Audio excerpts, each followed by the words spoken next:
भैया 1 kilo कोटू, 1 kilo सिंघाड़ा आटा, सेंधा नमक, व्रत के चावल, साबूदाना 2 किलो ही कर दो। और ये चिप्स व्रत के हैं क्या? हाँ हाँ बहन जी, ये आगे सारा माल व्रत के लिए ही है। तो ये व्रत की नमकीन, चिप्स, पापड़ ये सब भी 5-5 पैकेट कर ही दो। अरे गायत्री, तू कुछ खरीद नहीं रही? तूने भी तो नवरात्रि व्रत रखे है ना? नहीं भाभी, व्रत में ये और मैं इतना कुछ नहीं खा पाते हैं। बस थोड़े से आलू ले लूंगी, वही उबाल लूंगी। अच्छा चल ठीक है भैया, ये सामान पैक कर दो और ये आपके पैसे। गायत्री, ये 2 थैले तू उठा लेगी क्या? हाँ हाँ भाभी, लाओ ये सामान मुझे पकड़ा दो। बस त्योहार आने की देर है, पर्स खुल ही जाता है। मैंने तो तुम्हारे जेठ जी से कल ही 20,000 रुपए अलग ले लिए थे कि नवरात्रि पूजन के लिए काम आएंगे। कन्या पूजन में बांटने के लिए सामान भी तो लेना है। गायत्री एक काम कर, जरा वो सामने बर्तन की दुकान पर चलते हैं। सोच रही हूँ कन्याओं को स्टील की डिबिया बांट दूंगी। भैया ये 1 दर्जन डिब्बी का सेट दे दो। गायत्री तू कुछ खरीदेगी कन्याओं को देने के लिए? नहीं भाभी, अभी नहीं, आप खरीद लो। अच्छा चल, मेरी तो नवरात्रि की शॉपिंग हो गई। ले पकड़ ये थैले। रिक्शा भी नहीं मिल रहा है, जरा देख वहां रिक्शा कोई नजर आता है तो। मैं तो बहुत थक गई हूँ। सुधा और गायत्री दोनों देवरानी जेठानी थी। सुधा गायत्री की जेठानी थी। उसके पति महेश की कपड़े की दुकान थी। पैसा भी अच्छा खासा था, काफी अमीर थी सुधा। इसके विपरीत गायत्री का पति रमेश किराए का ऑटो चलाता था और गायत्री घरों में सफाई बर्तन का काम करती थी।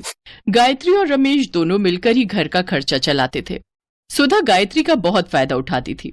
गायत्री सुबह शाम घरों में काम करती तो दोपहर के समय सुधा अपने साथ काम पर लगा लेती। वो बेचारी जेठानी को मना भी नहीं कर सकती थी। दोनों के घर पास थे, इसीलिए सुधा अक्सर गायत्री को काम के बहाने बुला लेती थी। बात सुन गायत्री, ये थैले तो वहां रख दे और फ्रिज में कल के राजमा पड़े हैं, तू निकाल ले, लेती जा, बच्चे खा लेंगे। साथ में चावल उबाल लियो। और सुन, दोनों कमरों की बेडशीट भी बदलनी है, वो भी बदल दे। तकिए की कवर नए चढ़ा दे, मैं पलंग पर ही निकाल कर रखाई हूँ। इतने दिन से काम में ही लगी रहती हूँ, इसलिए हाथ ही नहीं पड़ रहा। अब मैं तुझे अपने घर में सफाई बर्तन के काम पर तो रख नहीं सकती, नहीं तो मोहल्ले वाले क्या कहेंगे कि मैंने अपनी देवरानी को काम पर रख लिया। इसलिए मुझे भी दूसरी काम वालियों को काम पर रखना पड़ता है, वरना मैं तो तुझे अच्छी पगार दे देती। अरे मैं तो भूल ही गई, बच्चे स्कूल से आने वाले होंगे। सुन, फ्रिज में अनार पड़े हैं, वो छील दे। बच्चे जूस मांग रहे थे, उन्हें निकाल कर दे दूंगी। कुछ दिन बाद नवरात्रि शुरू हो गए। सुधा और गायत्री दोनों ने अपने अपने घर में नवदुर्गा पूजा शुरू की। गायत्री अपने सामर्थ्य के अनुसार माँ दुर्गा को प्रसाद का भोग लगाती और इस प्रसाद को ग्रहण कर लेती। उधर सुधा रोजाना ही ढेरों व्रत के पकवान बनाती। गायत्री अपने और रमेश के लिए व्रत का थोड़ा बहुत कुछ खाने का बनाती और वही माँ दुर्गा को भोग लगाकर वे दोनों खुद खा लेते। सुनो, मैं सोच रही थी कि कल तुम जब शाम को आओगे थोड़ा कन्या पूजन का सामान खरीद लाना। ठीक है गायत्री, मैं लेता आऊंगा।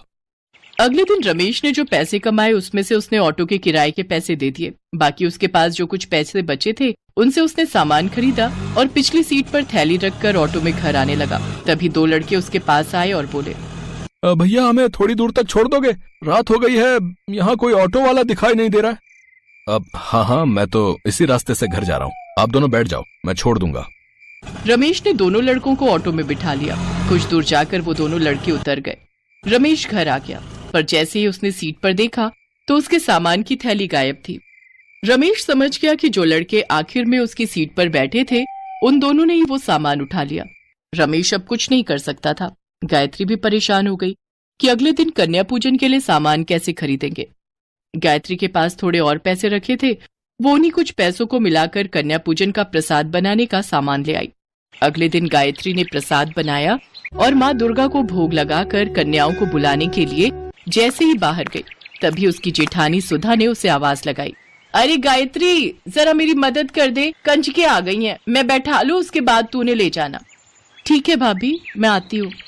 गायत्री सुधा के घर उसकी मदद के लिए चली जाती है। सुनो जी, 9 कन्याओं से ऊपर एक भी कन्या मत बुलाना, बाकी सबको वापस भेज दो। चलो बच्चों जाओ, 9 कन्याएं पूरी हो गई हैं। वैसे भी 12 डिब्बियां लाई थी, 9 बांट दूंगी, 3 डिब्बी घर में रख लूंगी।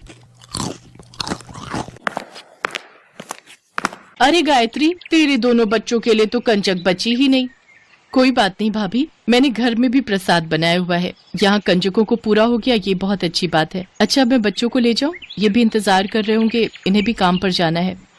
ये सारी कन्याएं ले जाएगी? इतना प्रसाद भी बनाया है तूने?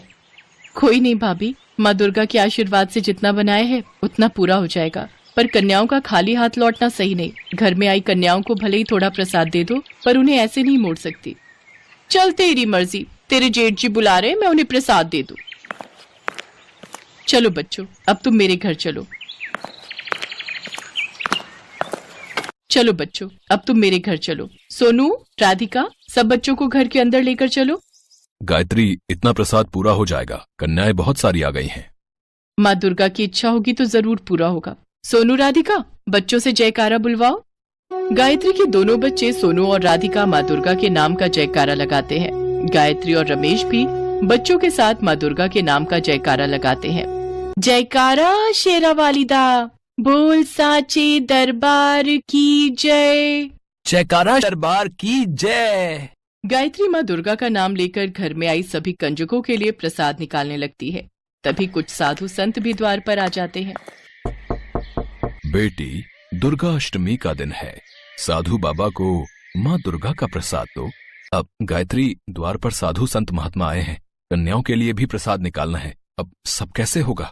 हे दुर्गा माँ, आप तो अंतर्यामी हो, मैं आपका नाम लेकर प्रसाद सब में बांट रही हूँ, मेरे प्रसाद में बरकत देना। जय दुर्गा मैया। गायत्री की प्रार्थना माँ दुर्गा तक पहुँचती है और माँ दुर्गा अपने चमत्कार से गायत्री के द्वारा दुर्गा अष्टमी के लिए बनाए गए प्रसाद में बढ़ोतरी करने लगी। इधर गायत्री बर्तन में से हलवा पूड़ी चने निकालती तो उधर माँ दुर्गा अपने चमत्कार से बर्तनों को फिर से भर देती। गायत्री मन ही मन बहुत खुश थी। खूब अच्छे से गायत्री और महेश ने कन्या पूजन किया, साथ ही सब साधु संतों ने भी भरपेट प्रसाद खाया। सभी भोजन से तृप्त होकर गायत्री के परिवार को आशीर्वाद देकर खुशी खुशी गए। हे दुर्गा माँ, मैं जानती हूँ ये सब आपके ही आशीर्वाद का फल है। आपके चमत्कार से मेरे बर्तन खाली ही नहीं हुए, प्रसाद से भरे रहे। सुनो जी, माँ दुर्गा की शक्ति अपार है, देखो बर्तनों में अभी भी प्रसाद बाकी है।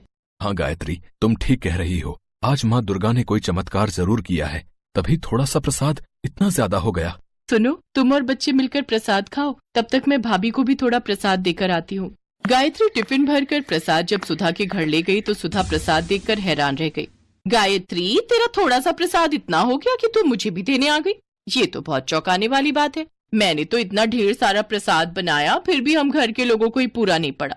कुछ लोग प्रसाद मांगने आए तो मैंने उन्हें खाली हाथ ही लौटा दिया। तेरा थोड़ा सा प्रसाद कैसे पूरा हो गया? हाँ भाभी, सब माँ दुर्गा की कृपा से ही हुआ है। अच्छा मैं चलती हूँ, आप सब ये प्रसाद खा लेना।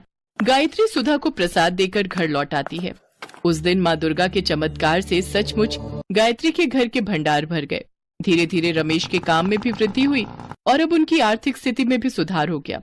इन सब के पीछे एक ही वजह थी और वो ये कि गायत्री ने निस्वार्थ भावना से सच्चे मन से नवरात्रि व्रत किए और दुर्गा अष्टमी की पूजा की।